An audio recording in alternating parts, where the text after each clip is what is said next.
Kita ni bukan model, tapi kita nak bentuk badan kita nampak cantik, nampak ramping. Tapi makanan Malaysia sedap sangat. Kamu tunjuk. Kita ada seluar shapers macam ni, sangat stretching, sampai saiz 5XL, boleh muat 150kg, tak ada masalah.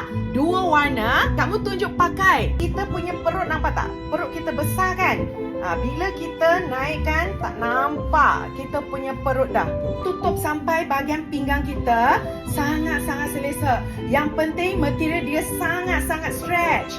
Yang saya sedang pakai ni 3XL, pinggang saya 33 inci. Okey, tapi yang ini 3XL boleh stretch lagi. Ada 5XL. Korang tengok 5XL boleh stretch sampai mana? Nampak tak? Material dia IC silk. Bahagian ini dia sangat stretch, selesa. Bahagian ini tak senang gulung ke bawah. Kan naikkan kita punya bahagian punggung. Cepat tekan beg kuning. Saya takut nanti dah habis. Seller bagi sangat murah sekarang. Masuk live sekarang juga.